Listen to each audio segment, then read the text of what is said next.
back to the Messed Up Movies Podcast, the podcast celebrating movies and filmmakers that embrace the insane, the outrageous, the unhinged, the off-kilter, and the all-around kind of messed up fun you can't take your eyes off. I'm sorry, Dandino threw me off with a bit of miming this morning. That's always great. Guys, we're here for our July curation. It's Summer Beaches is what we came up with because we're really clever and good writers. These are all movies that take place we're super original. Yeah, extreme heat, vacations. They could be aquatic in nature. These are the movies we have chosen. What's up, everybody? I'm your host, Griffey, joined as always by my friend, co-host, and jaded Cleveland detective. Well, other than some choice language, Alex Tandino. Yeah, I was like, there it is. There's our permission to watch this man get crucified in a desert. There's the Cleveland I know and love. Yeah. There's just one terrible flavor not present in this film. There it is. We got it. Griff, let me ask you this. Have you ever been on a road trip you thought was worthwhile? No, not once in my whole life. That's why you stay home and you hang out with us on the Patreon, all right? Messed Up Movies Patreon. Yeah, when you go on road trips, there are people from places you don't want to be and you don't want to meet. Yeah. When you don't, you stay home with the Messed Up Movies Patreon. Guys, we have tons of cool stuff for $1 a month. You get access to the exclusives. We're doing the Black Mirror podcast. We're also still doing Tales from the Crypt. We have tons of ideas. Some of them will be executed, but most importantly, give us $1 and we can handle it. Yeah, our will is stronger than our mind and bodies, but yet we persist. Guys, also go to the Messed Up Movies Podcast. Patreon is the best way to support the show. We love that over there. We have a great community. Join us, please. Misfit Parade on YouTube. Subscribe there. Video version of the pod, shorts, clips, reels, other stuff, our short films, all that good stuff. Go to misfitparade.com, the mothership. You can keep track of our first oddly flavored film, Mr. Cream Jeans Hidey Hole. By the time you hear this, we will have completed a crowdfunding campaign, and we are about to embark on our big push here in July to finish almost all of the movie except for the wraparound elements of our horror anthology featuring one Mr. Cream Jeans, Eugene Cream Jeans, as he's called by his real name. Neither here nor there. That's a little deep. It's a Christian name, huh? Cool. Yeah. We've actually, never mind. I'm not going to spill more Cream Jeans deets. I'm not spilling seed here. Yeah, don't spill that cream on the jeans here. I did have someone ask me, like, why doesn't he wear jeans? And I was just like, dear God. Neither here nor there. Neither here nor there. Guys, keep track of that Parade Route, our newsletter there, helps you do all the good stuff. 5-star ratings and reviews. More than anything, please share the show. Share a clip, share an episode with a movie-loving friend. We'll take it from there. All right. We're here. It's summer beaches. It's hot. It's sweaty. Sunburns abound. And Midwestern families go on vacation, sometimes nightmarish. We are here today to talk about Wes Craven's The Hills Have Eyes, 1977's kind of remix cover band version of the Texas Chainsaw Massacre. There's something about early Wes Craven that I kind of loved, right? This guy went for it. This guy wanted to put us in very uncomfortable scenarios. He wanted us to see... Like the back of a Volkswagen. Yeah, like the back of a Volkswagen. He wanted us to see just unvarnished humanity kind of unchained by the rules of society, right? We had Last House on the Left. You got this. Wes Craven came out so hot and then did Nightmare on Elm Street and became kind of the professorial Wes Craven that we knew and loved. But these early ones, man, there's like a real fucking vengeance and anger in these fucking movies. So here we go. The synopsis of Hills Have Eyes. On the way to California, a family has the misfortune to have their car break down in an area closed to the public and inhabited by violent savages ready to attack. So I read something on IMDb when I was looking this up. The Wes Craven actually says this was inspired by a real road trip incident that happened to him. That these horrifying locals somewhere started kind of hassling him and his wife, right? Okay. I believe they said that they shot arrows at him. And then Wes Craven, doing the classic uppity white move, decides to say, hey, I'll sue you, pal. And they go, hey, pal, we could just kill you and leave your stinking body in the desert. And he goes, oh, shit, I better film about it. That's what I'm going to do. I'm going to film about it. Alex, I don't know when the last time you watched this Hills Have Eyes was. I don't either at all. What were your opening thoughts as you watched this onslaught of a film? Okay, before we started recording, Griffey and I usually have. I think today I started over twice on my pre-roll. I think today we had a max of like 15 minutes roll, where we just sort of talk, get loose, you know, get the vocal cords warmed up, and we were talking about porn, and I was just like, we were talking only about for work purposes. That's all. yeah. Well, again, like we're just loosening up here. We were talking about porn, and I was just like, what's weird is like when you go on Pornhub and stuff like that, like there's like the thumbnail that tells you everything you really need to know about what you're about to watch. And yet you start it and there's all this extra preamble, like, hey guys, let's not get into the story. I don't like we're here for the show. What are we doing? And Yeah. I think what's fascinating is the reason I bring this up, what I like about The Hills Have Eyes is most of it's pretty much the show. Like we don't really Yeah. the preamble is pretty much like, hey, these possible racists from Cleveland are on their way to San Diego. Car breaks down because they are afraid of hitting a rabbit in the middle of the road. And wild. You know, that moment is what I had forgotten. It's the classic family vacation turned nightmare. Is that Wes Craven story? Is that true? That's what I read it on the internet. I can't say that it's true or not. There's a level of Hollywood poppycock that sounds like, because there's like 4 other versions of this. There's another thing. This apparently is also based on an actual thing that happened. It was a Scottish legend, Sawney Bean. Yeah, which was literally like this cannibal who ate like 1,000 people. They had this family that would like raid this road, and like if you went on this road at the wrong time, they would catch you and eat you. Yeah, I mean, I'm sure there's some moment that he had that, and he goes, "Oh, I can connect with this kind of material." Right? He wrote the script. It's also very clear. So that comes to mind, right? That Sony Bean. There's also it's so clearly writing in the wake that is Texas Chainsaw Massacre, right? I do think a lot of us, we've kind of forgotten the seismic impact of that movie, right? Mm-hmm. Like I remember my younger brother, Dustin, he's not like a movie obsessed guy, but he's one of the, Texas Chainsaw Massacre is one of those pop culture titles. It's a moment. You know Leatherface. You know the kind of imagery.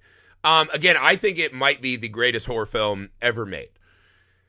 But there's something about, I think, like my brother went back and watched it and goes, that movie's fucking lame. He's like, it's boring. It's not scary. Like he didn't understand it in a way like what that movie was at the time.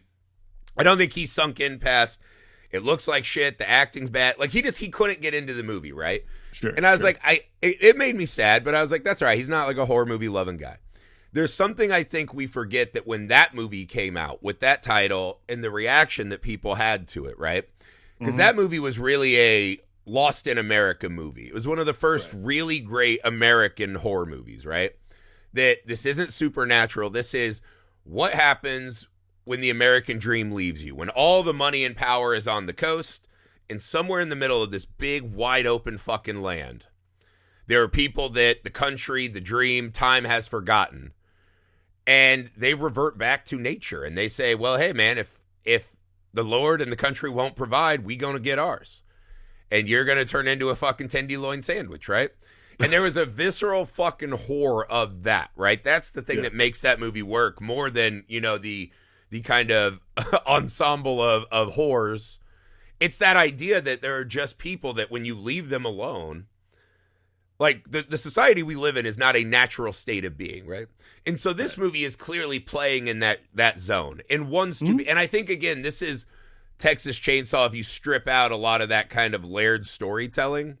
Yeah. I do think it's still hyper effective, right? But there's a lot of like, you know, Jupiter was born fucking 20 pounds and hairy. He came out sideways and split his mama open.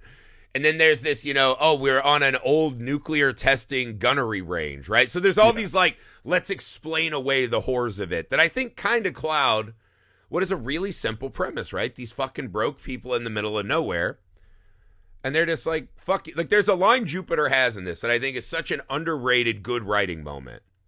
Where at the end he's yelling at the charred corpse of the racist cop from Cleveland. Yeah. And he just goes, you fucking drive out here to rub your life in my face. That's the horror of this genre. That's the horror of Texas Chainsaw. That's the horror of this, is You're driving by, right? You think this is fucking funny and cute and you're seeing something. This hell is my every fucking day life. This is where we survive. This is where we protect our little pocket of this place that you think is like a postcard. And that I think this movie does really well. Yes, to your point, there is a lot of that. Why am I watching a stepsister and stepbrother debate if they're going to have sex when there's a reason I clicked this video. I know what's about to happen. I know we're throwing it back. Why are we protesting so much? Why is there 8 minutes of, I don't know. Is that your wiener? Oh my goodness. Here's my titty. It's like, guys, we know what's happening. Let's go. Yeah. I don't go to Burger King and want the chef to explain the layout to me. I know exactly what I'm diving into. Yeah. I think that's the thing about The Hills Have Eyes. That's a much better analogy than porn. The Hills Have Eyes is like, yeah, you're going to a fast food place. You're in the drive-thru. Ask the guy what it's made of. Like, come on. Like, are you dumb? Is that chicken nugget farm to table? He's like, no, it's pink goo processed through 20 machines and fried. You're like, yeah, that'll do. Yeah, that's fine. I'm perfectly okay with this decision. Thank you, chef. Yes, chef. Down and eating this, chef. Like, yeah, chef. I legitimately. Look, on the other side of this, the cool thing about the movie itself is this is like fun. This is like fun indie filmmaking. This movie was like Wes Craven with no money. Actually, he had 3 times the budget The Last House on the Left had. The entire crew was non-union. Everybody did their own makeup. And then Michael Berryman, who like they did in 20-degree heat. And then Michael Berryman, who literally like doesn't have sweat glands, like had to get tended to the whole time. Like, but here's the thing. And Michael Berryman's a great example of this. Michael Berryman, who's like, he's the actor that everybody knows from this. He's in it all of what, like 12 minutes maybe? Yeah, like, pretty much it's just him getting his ass whipped by a dog, That's probably pretty, yeah. I mean, 12 minutes is probably long, to be honest with you. I think maybe 8 minutes. Iconic. Well, there's the guy that kind of looks like the nuclear mutant version of me. Oh, Mars. yeah. Well, yeah. There's Mars, who's, I get what you're saying. Yeah, I mean, whatever. It's fine. Like, again... Yeah, there's Mercury, the little guy who dresses like a bird and sits on the rocks and does walkie-talkie comedy. Yeah. And then, there's the whore that Jupiter stole, and then Jupiter himself, who has, like, the massive scar across his face because he burned this old dude's house down who owned the gas station, right? Yeah. And he's like, my baby girl was in there, and he wasn't touched at all. And he's like, I hit him so hard it split his head open. But he lived because he was so big. By 10, he was the full-grown size man. There's a lot of bragging about how badly they beat people and they survived. I'm like, guys, I will say this clearly terrible at hurting people. Yeah, only thing I was not stoked by, because I really do enjoy this movie. I was thinking Jupiter should have been like Andre the Giant. Like, if this kid, that's fair. Everything they're like, he is a gigantic gorilla-like child, right? He can't be killed, this and that. And then Jupiter comes out, and I was like, I guess he's big.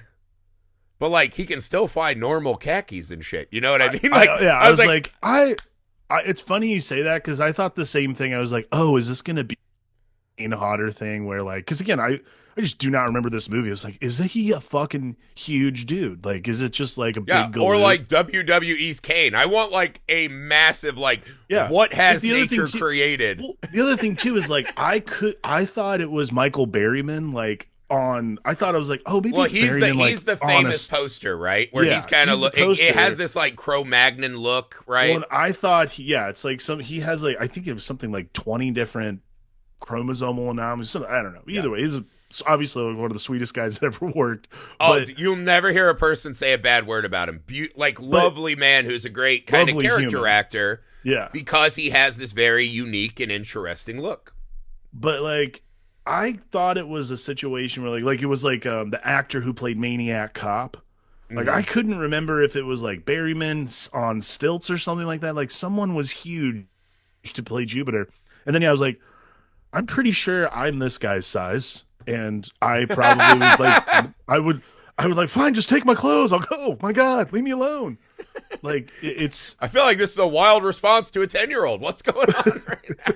What's going on here? It's such a strange.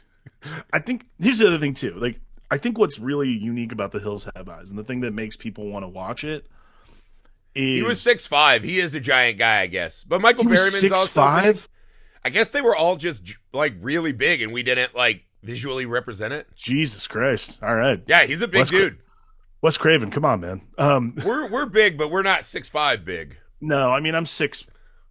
I don't remember. Yeah, anyway, I'm 6'1". You're a little taller than me. I don't know why we're doing like we're not in the NBA. We don't have to compare. I don't give a shit. Yeah.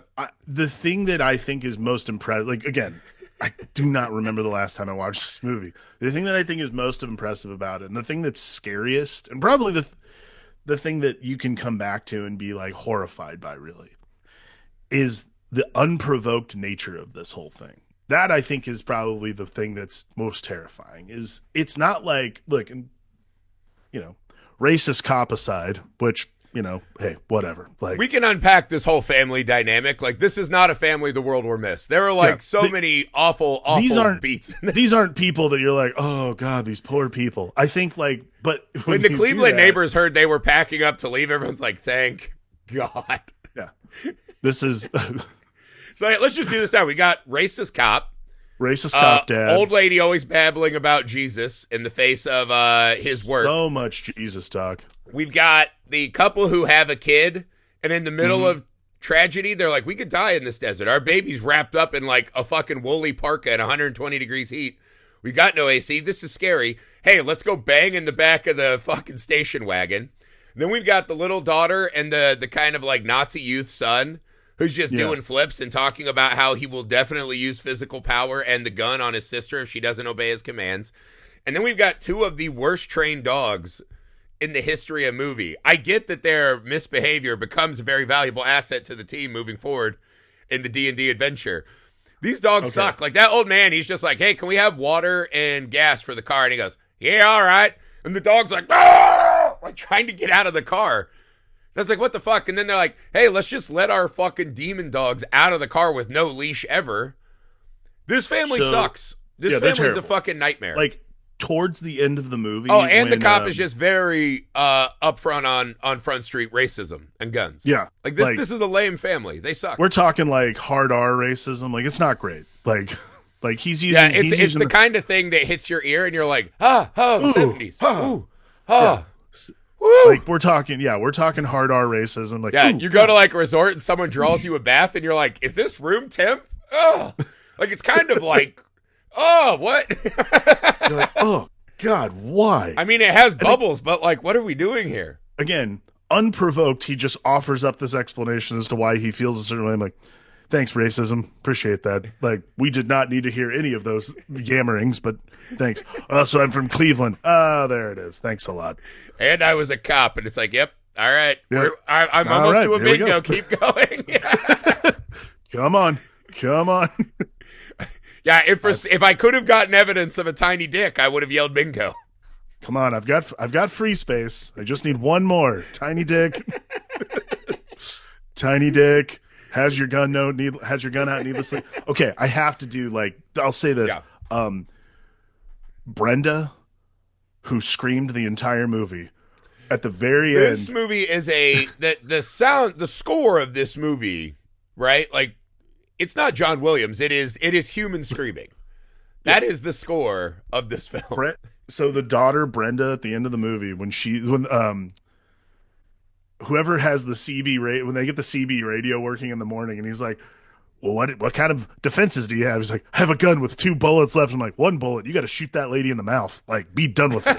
This is horrible. You've been threatening to kill your sister the whole movie. When are we going to pay this off? Fucking do it. Let's go. Like, where is Chekhov's fucking sister bag? I've had enough. Kill her. Throw the body out the RV. Be like, take her. To take be her. fair, Give me the rest. Give me perfectly baby Katie fair, to take Brenda.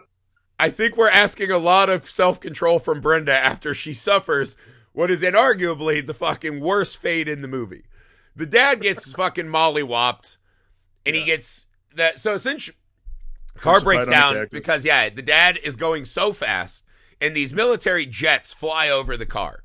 Dad's response is not, hey, my daughters are in here, my probably wife's in the wrong here. Place. There's a baby, there's 2 son-in-laws and a son or whatever in the camper that are not buckled in, almost assuredly. He's not like, I should slow down and see what's going on. He jams the accelerator. And on top of that, he sees a small desert bunny. This man who has mentioned that he has killed other human beings in the line of duty, right? And obviously does not value a lot of other human beings just for what they are. But he sees this bunny and he goes, ah! And he fucking drives it off the road and crashes the car. And he goes, yep, axle snapped. And I was like, no shit, That's Dad. your fault. No fucking shit. This is 100% you. Right? He might have been okay, because if this movie was made today, he would have the giantest diesel truck, right? And he might have been fine. But this was the 70s. He still had like a normal car. He was driving a Woody station wagon. But so he suffers a horrible fate, right? Essentially on the way back, because he goes back to the thing. They're trying to find help. And he goes to the station, and the gas station guy takes a shot at him, and then he's trying to hang himself. And he's like, get down from there, you old fool. And they start talking. He does the backstory of Jupiter, right? He came out sideways, born 20 pounds, split his mama open. He was hairy like a gorilla, right? And he's doing this whole tale, and you're like, Jesus Christ, this kid sounds metal as fuck. Unbelievable. Yeah. Sweet. And then all of a sudden, this beautiful scene where he's like, I don't believe in nothing. I got a gun. I'm an American. I'll be all right. That moment when they reach through the window and yank his ass out, right? Awesome. And fucking kill him and stake him to the shitter house door. Yeah. I was just like, holy fuck, this is metal. So the guy, all of a sudden, this like captain of the world, right? I was a cop. I can handle anything with my gun and my gumption. He's walking back, and there's this great scene where they're kind of like, Daddy, no, Daddy, the car, from the dark, and they're taunting him. And he's like, oh, dear God. And he's trying to run and gives himself a heart attack. He's like, Dad! And he falls down, and they're like, Daddy can't run none. He's got no cardio. Right? Like, they're like the evil inbred gemstones. And it's like, it's fucking incredible. And they catch this guy, right? And they stake him to this kind of desert thing, like it's a cactus or whatever, desert vegetation. Light him on fire with gasoline. It draws the family out of the RV, right? So he meets a horrible fate, but his time to suffer is gone. He's done, right? We see later that Jupiter's tough talking his corpse, which is maybe my favorite moment in the movie. Brenda suffers the worst of anyone in this film. Like, this is the kind of scene that Wes Craven did again in Last House on the Left. There's something about, and I think he learned a small lesson from that, right? That scene has a long, like, a vulgarity length of that film is showing these kind of criminals and delinquents assaulting this young, innocent girl that was going to a concert, right? A horrifyingly long section of that film. This scene does the same, right? That Mars and whatever, they all have like fucking planet or like Roman god names, whatever, right? Berryman and Mars, the guy who looks like the mutated version of me, they go into the camper, right? They're taking turns fighting over who gets Brenda, right? And Mars throws him off, and he's like, you come back when you're a man. And we hint at horrifying assaults are about to happen as the family runs out and sees their dad fucking burnt and immolated. I think Wes Craven makes a good choice in this film versus Last House on the Left. Okay. We know what's happening in that trailer. I think the not showing it and not making us sit in it to those lengths was a great choice, right? Because we see Michael Berryman then go and just enrage, fucking break everything in the camper. We cut back to something has happened there. Then they find the baby. So there's all these kind of moments where we're pulling our minds out of the horrifying crime that's happening in the back of that. What did you make as this scene unfurled? Because this is where all the stuff we've kind of talked about, the mutated inbreds and whatever, this is where Wes Craven does a full fucking old country buffet of nightmare situations when you are out in the middle of nowhere and rules and protection and safety nets are gone. What did you think? This scene goes fucking hard. I think what's cool about it is it does this. Because the end is so brutal. It's fun to see Wes Craven sort of reconfigure again, it's just this really strange, he like reconfigures his ending almost. Because I think for a long time we're just like, I get where this is going. And I think also it's because originally Baby Katie was supposed to be like eaten, and apparently they talk about it a lot. the cast straight up said like I will walk off this movie if you kill that baby to Wes Craven. He's like, all right, I'll rewrite it. But like I was like, okay, and Yeah. because there's a lot of this sort of they talk about it a lot, and They start calling the baby a tenderloin and a sweet chunk of meat, and you're like, because I was like, oh, he's gonna take the kid and raise it to be part of this fucking ham boogie clan. Yeah, and you're like, no, they just want like a couple sandwiches, and you're like, Jesus, because there are shots in that scene too when they do this shot of like the camera hovering over the baby, and it's this super cute baby that's just staring right at the lens, and they match that to shots of the empty crib. And you're like, that is doing work. Like, that is haunting imagery to sit in your head. But what's so fascinating is, again, I think the intention is there. You're like, this, it's like, obvious, it doesn't happen. But because it hangs in the air, it reconfigures the ending, and all of our, like, presets for the movie are everything is reset in the movie for us so that this horror and like what eventually ends up happening, like everything sort of becomes weirdly justified after a minute. And then I think what's cool is for a while you've got like the inbreds, like the mutants. I don't know what is the term. I don't know what the term. Yeah, they're not technically inbreds because he stole a whore, they say, to make us. And we see her.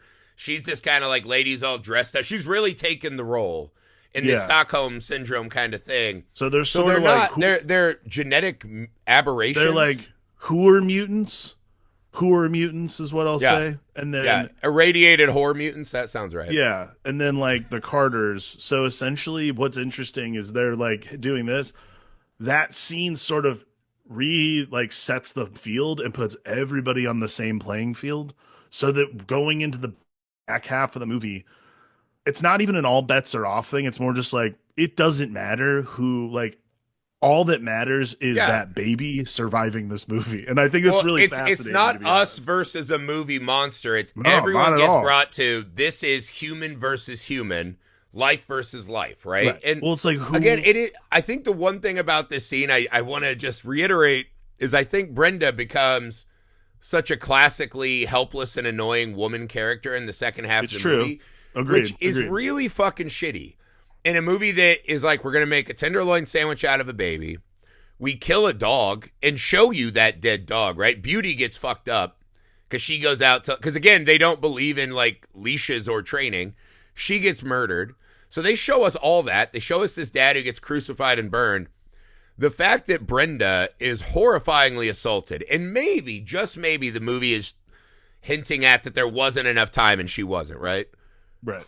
Hopefully. To me, that reads as something very bad happened back there, right? That this was an assault. I think the fact that the movie's throwing so many whores at us so rapidly, and that we don't reconfigure the movie to let Brenda have kind of the catharsis of taking that back and getting revenge on them. Instead, we just say the Bob's Burger husband gets to do it.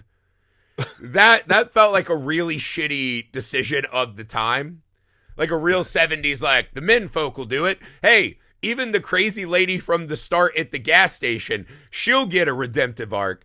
But not Brenda, the innocent girl who was assaulted in this film. She really has next to nothing to do with the rest of this. I thought that was a really unfair and shitty thing to do to the person who probably suffers more than anyone else in the movie. She should have been the one. And I get it. She plants the axe in Jupiter, right? Like, she hits him with the hatchet. She needed a more righteously justified revenge. She needed to have a moment that brought her above what the movie uses her as, I thought.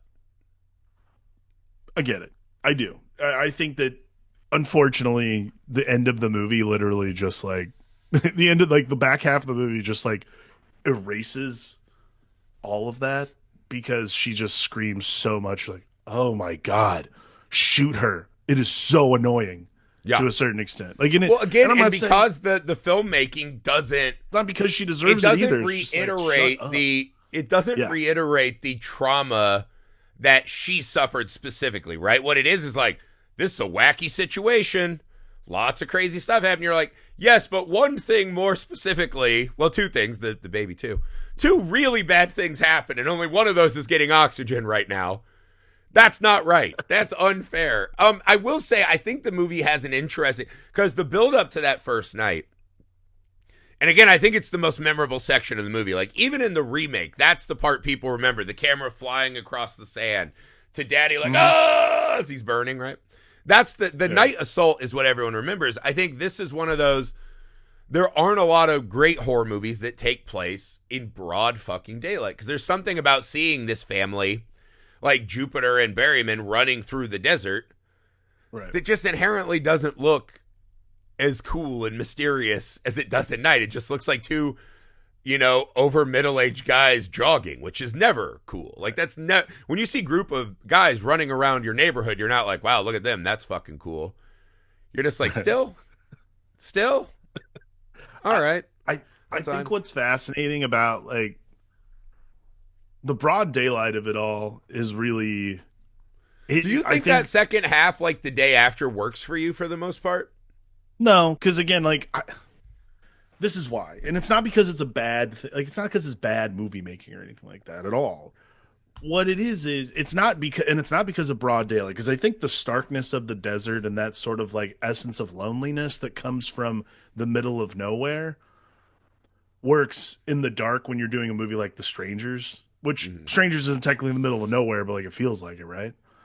Or if you're in the desert, like, listen, I've been alone in the desert before driving. It's fucking weird. It's eerie. Like, there's no way around it. Like, I've driven trucks. Well, like when we lived in LA, you would do like trips out to Joshua Tree to get high, and you're like, it is a wild place. I mean, to Joshua just be looking Tree, around and be like, what the fuck? I can tell you, like, driving to like Vegas for work before. Like, I've had to drive like gear to Vegas.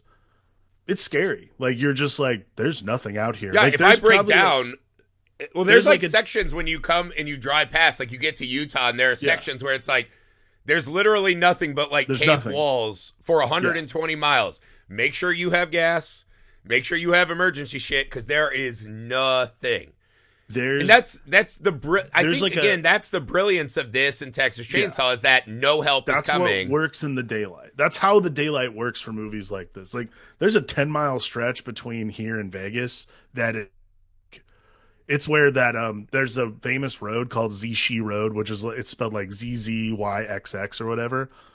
That stretch area, there's nothing there. So you're just like, you're fucked. Yeah. If something so happens, in that regard, maybe the sunlight helps because you can see that that's there's what no I'm getting one coming. at. Is like, you can see the distance and how there's nothing there.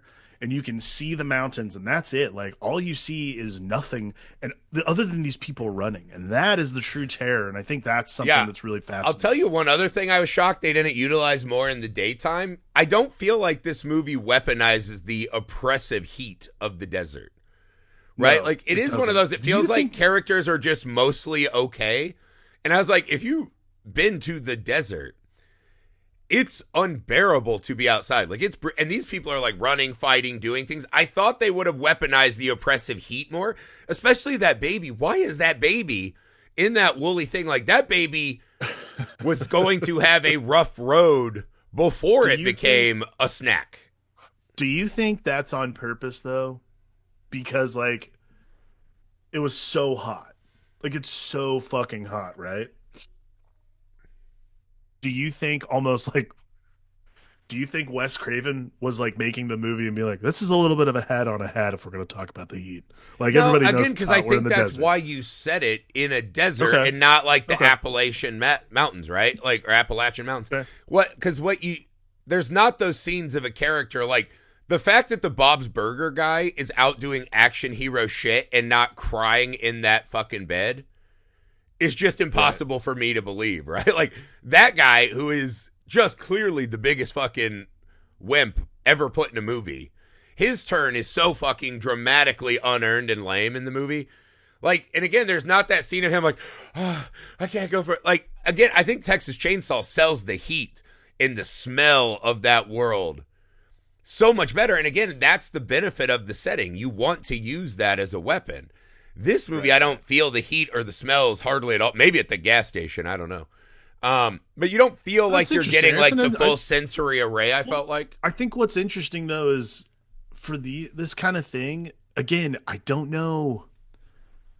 Do you think it has to do, because I know you've watched the remake. Like, I've never seen the remake. Do you think it has to do, is that informing your opinion a little bit? Because, like, that level of, like, sweatiness in the remakes of these kinds of movies is pretty pervasive. Like, Texas Chainsaw Yeah, Massacre it remake could is, be. like, I mean, those are like the sweaty. sweatiest, smelliest movies Yeah. Like, you can to imagine. me, it's almost one of those things where I'm not sure Wes Craven was even focused on that part of the aesthetic because they had no money. He's like, I just got to make this No, fucking movie. again, I do think it's a consequence of you're like, well, everyone's hot. That'll translate onto camera. And you're like, it just doesn't. Like, a lot of this Right, movie is the camera's Fair. a little further out than I think a lot of horror movies when you're in a house or something. This one, to get that kind of spread of the desert, the loneliness, the we are alone aesthetic, I think the camera pulls out a little bit and you lose a lot of that. I'm sure all these actors were fucking near death, sweating buckets every fucking single second of the day. Michael Berryman doesn't have sweat glands. Literally, he was going to have heat stroke every 5 seconds. Well, like, even like Troy, like, why is Jupiter wearing like fucking fox pelts and shit? Like, a lot of stuff. Yeah, why do you have so much stuff on? Like, come on. Like, again, I think it's just one of those things that got lost in the movie that I think would have added an extra kind of element to the oppression of it, the for the setting, right? Right. And again, I don't think that's what this movie is. I think this movie is a classic kind of Lord of the Flies. When we are in the middle of nowhere and we must redecide what matters, right? When Bob's Burgers says, you know what? I'm not an accounts manager anymore. I gotta fucking fight this giant fucking mutant to save my baby. I'm ill-equipped to do that, but I'm gonna fucking try. You know, I think that's what this movie's about, right? And I think the second act does kind of fall, or not the second, but kind of the second half of the movie starts to fall into this. It's in the sunlight. We just let the dog wax everyone, which I feel like takes away a little bit from the thematic human elements of it. Everyone does everything for them. The dog gets 2 of them, right? The siblings get Jupiter. And don't fucking shoot him in the face, which you're like, that's insane. Why would you not finish the job? I thought that was coming back. It didn't. There is a sequel to this. And then we get to this point where the kind of cave woman from the gas station cries as she has a rattlesnake bite her boyfriend Mars to save the baby who might be getting eaten by a rattlesnake as we speak. While Bob's Burger just sits there useless as fuck. And then he stabs him a bunch, and we're supposed to take that as like, oh, that's a meaningful moment. I feel like there's a little bit of the machinations of the plot start to get in the way of like really selling me these thematic. Because to me, what it is Bob's Burger and the siblings need to go full Arnold and Predator. Like, they need to come out of the water, cover themselves in mud, and like, all right, if this is the world we live in, this is the new reality, we accept the call, right? And maybe that's stupid. Yeah. Maybe Wes Craven's just like, no one's going to believe this accounts manager and the junior varsity track brother can handle these guys. So we need a reason. But there is something about the dog and the girlfriend doing everything that, like, when Bob's Burger stabs Mars like 30 times, I was like, you're just stabbing a dead guy.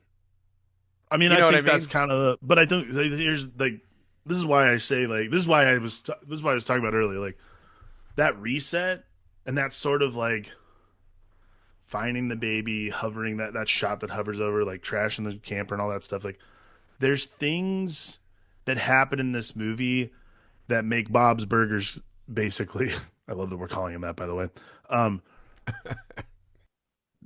Like, when that happens, because I agree, like, there's a level to it that you're just like, who cares? Like, 2 stabs, let's cut the movie, come on.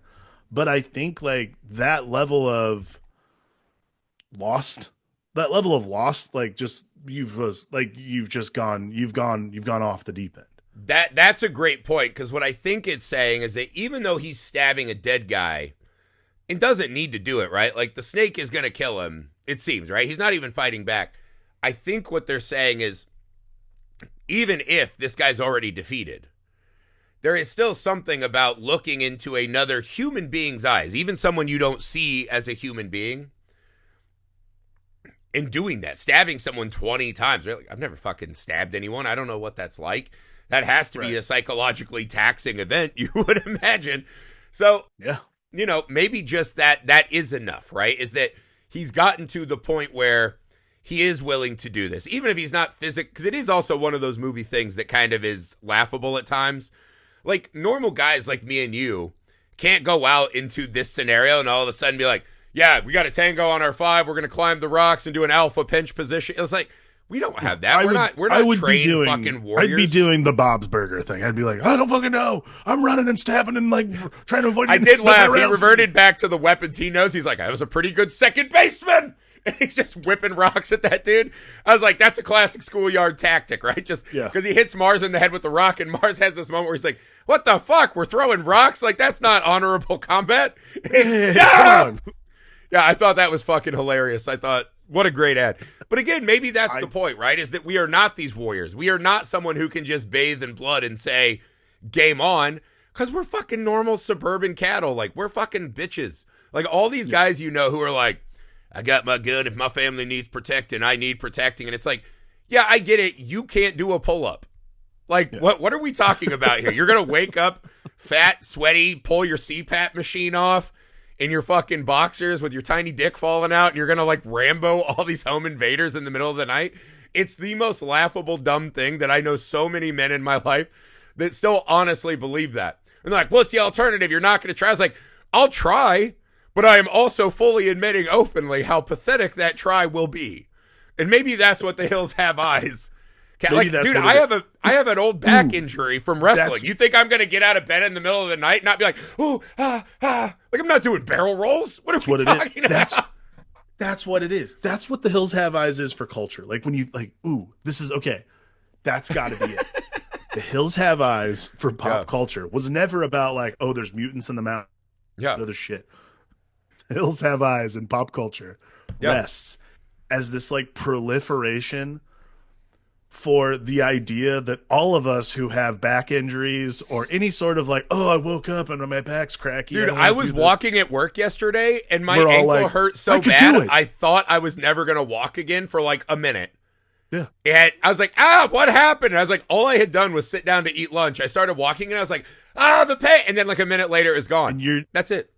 We watch this movie and it's like this wish fulfillment for us ourselves. We're like, I could pull it off. The Hills Have Eyes versus Mom and Dad's chunky thighs. Let's go. That's the porno right there. That's the porno version. That's the one that I am qualified to write and make.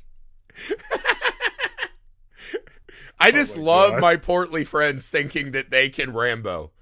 It is my favorite. I almost was like, it would be worth it to pay an actor to put them through this test for a weekend. Like, I have a friend who drinks like a couple drinks every night. He calls it a nightcap. And I was like, nightcaps, plural. That's not what you're doing. You're a lush. You might be an alcoholic. Yeah, you're having like 4 drinks before bed. You're fat. You're short. But he's like the most like, I will protect this home. And I was like, no, you won't, because you're 4 Appletinis in and can't breathe. Like, what are you talking about? Like, you're not that guy, dude. None of us are that guy. That's why we live in the suburbs. We're not Bear Grylls. Like, we're not those people. So maybe this is exactly how it would play. I don't know. I don't either. It's what it is. I think that's like in watching Hills Have Eyes now, I realize that's what it is. This is the wish fulfillment for the Clevelander and all of us who's not racist, but definitely wants to defend their home. And who maybe wants to take out undesirables a little too much. I will say the Hills have mutants. This family might be, like, I don't think we should call a lot of people undesirables. I think that's kind of a jaded term of, people without money, gross. I think we could clearly say the Hills Have Eyes people are undesirables. Like, I think they've made a series of bad choices. The original title for the Hills Have Eyes was The Hills Have Eyes, and these people kind of have it coming. So, I mean, this is classic The Lion King. See that area in the shadow over there? We don't go over there. Yeah, ew. Like, The Lion King really is about gentrification, right? Where they're like, we got this nice little thing we protected. Ew. Not the Rocky love that essentially, I do love that essentially the key choice in this movie is a dad who doesn't want to look at the directions. No, I got it, damn it, it's fine. Well, no, what it is a dad who specifically is like, I want to see the real shit. I don't want to be on an interstate with other people because I'm a man who has a gun and a burning heart of racism. Jackass thing ever. I fucking love it. Yeah, well, at that point, you're like, this dad gets exactly what he has coming to him. He is an absolute... He's like that classic They should have boomer. crucified him upside down. That's what I said. Yeah. What happens when these boomers don't get dealt with in the desert is they destroy the world and then tell us that we're lazier than they were. So, like, we don't need more boomers. Secretary. Yeah, they wind up becoming I did feel bad for the mom who got shot, and then they just Joe bobbed her out in the desert as bait. And I was like, he's like, it has to be done. I was like, really? That's the play. We have to desecrate mom to fucking catch this guy. Are the mutants that dumb? They are. Okay, never mind. Sure. Yeah, he is. He just goes, ugh! Like he doesn't know what a dead person looks like and moves right around it to get his mission. This man who lives in the desert doesn't realize he's about to be lassoed. Like, what are we doing? This was, it was, what was the year? 1977. It was 77. Someone saw that and like, I have an idea, but instead it's about an uncle and it's at his house and they have to pretend he's still alive. Ooh, that's a good idea. I'm making that movie. What if it was just more funny when an old person dies and you play with their body to get a promotion and bang women? Weekend at Bernie's. Holy shit. I still to this day hold Raises Weekend at Bernie's might be the wildest like major release comedy that we all just said, yeah, this is a bunch of yucks, not just a fucking horror. nuts. Yeah, Dahmer does it in Milwaukee, and all of a sudden he's the bad guy. These guys do it to bang some Hampton women and get a promotion. That's okay. That is a real double standard, my friends. If these guys turned on a Jedi tape, all of a sudden it's a different movie. Is that really The Hills Have Eyes you want to die on? I don't think that's what you want to do there. Yes, that's it. If you saw me, like are you defending Jeffrey? You're defending Jeffrey Dahmer now. We were friends for a long time, and you came to my house, and I was moving around my boss's dead body and rigging it up as an elaborate puppet while trying to finger other people. You'd be like, you know what? I don't know if I'm going to hang out with Griffey anymore. At minimum, you're like, I'm going to go back home. This is not a place for me to hang out. At minimum, I would just this is at minimum. I'd walk in.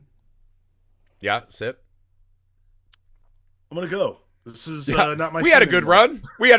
I'll cherish the memories. I'm gonna go. I'm never coming back. Now, and don't contact me. Imagine it's not my boss, but my own mother. Then you'd be calling people. You would be calling hotlines on me and be like, "This is insane." I would take another sip and go, Amy, are you aware of this? I would just talk to my phone. NSA guy who's been watching me beat it for years. This is an emergency. Now I need your help. Please.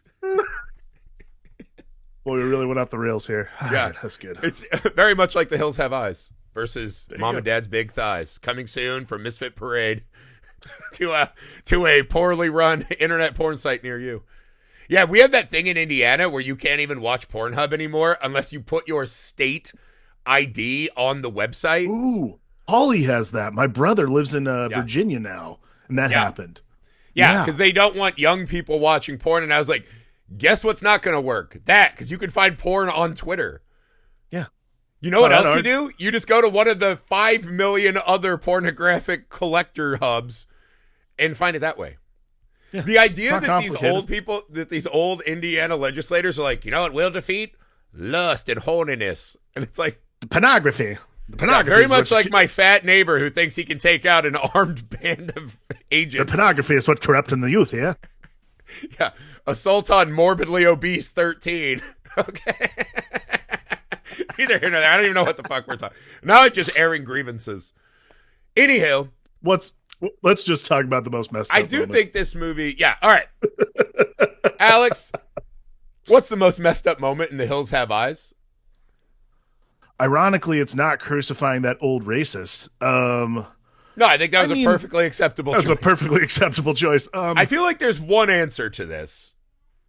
I mean, I think anything to do with a baby is pretty messed up. So, like, that's... Yeah, the kidnapping the baby, which you think is going to be for a For life me, just, like, constantly threatening eating the baby is pretty messed up for me. Just that constant... If you were at a dinner party per se and that kept coming up, you'd be like, "Who invited this guy? This is wild as shit." So yeah, I think the baby being on the menu, Just clearly one of the wildest fucking decisions you can possibly make. If I had to pick a second moment, because that one's so clearly the one, I would say when Jupiter is just doing his Any Given Sunday Al Pacino speech to the crispy remains, the cloudy-eyed remains of the cop. And again, he has the line of the movie to me, which is, you drove out here to rub your life in my face. Right. It's such a beautiful kind of mantra. That is a good like distillation of the movie. Why these mutants are so savagely abusing these people. It kind of captures that, loss of the American dream, not as subtly or well as Texas Chainsaw, but I thought that moment is a really poetic moment in the middle of just madcap, insane series of horrors that we're subjected to. Yeah, but it really is. It really is the baby. It is. Especially when you start adding the word tenderloin. Yeah, sorry. As soon as you start assigning like food names to humans, that's when I'm like, I think we're good. They pull out their old sweat and jizz encrusted Julia Child's book. And they're like, page 8. You're like, nope. This is getting worse and worse and worse. Yeah. What the fuck are we doing? That's the part of the dinner party where you're like, you invited him, right? Get the fuck out. You are banned. No more. I think what we've learned is that Alex and I are not warriors, but we're the guys who just kind of look at you with squinted eyes and go, I'm going to go. I'm out. Yeah. I'm never coming back. Best of luck to whatever the fuck this is. Whatever this is. I don't want to. I'm going back to watch adult videos with my NSA agent. I'm going to go watch The Hills Have Eyes versus Mom and Dad's Bigger Thighs. Yeah, chunky thighs, baby. Dude, I would watch that. Actually, I'm going to Google that and make sure that's not a taken title. Ooh. And you will see that on our Misfit Parade Trello, there will be a card. Possible side hustle. I do, honestly. One more thing before we go. I do miss the golden era of parody pornography. Oh, yeah. It was a great thing that we used to have that we just don't have in the same way anymore. If you look up Axel Braun was the guy who would direct them for Vivid. Like the Avengers one had comic accurate costumes, and they were great, dude. The Wizard of Oz one was classic. It was like a scroll plot too. You're like, wow, what is going on? Like they're really showing some craft. Yeah, everyone's got P's and V's, right? They're showing some real. There was a lot of work that went into that. Like China was the She-Hulk in the Avengers one. She went full green body makeup. Yeah. Like, that's commitment. That's right. Yeah. They were putting makeup on, not just toweling things off. They were really committed. There's a lot going on, and we did not respect it as much. I was saying, yes, you can tickle your baser mind and also your elevated artistic mind as well sometimes. Neither here nor there. I don't know what the fuck is happening. That's it for us. That's it for The Hills Have Eyes. I hope you've enjoyed whatever the fuck this conversation was. Go to Misfit Parade YouTube, subscribe. Yeah. Subscribe to the Misfit Parade YouTube. Messed Up Movies Podcast Patreon is the best way to support this pod. Help us grow. Get some awesome new stuff. Have your voice be heard in what joins the Patreon exclusive library. Send a friend to Spotify, a TikTok, a Reel, a Short, or whatever the fuck they're called. We're there. Misfit Parade YouTube, misfitparade.com. Join the parade route. The best way to keep track of the movies we're making as we pursue finishing our first feature film. That would mean the world to us.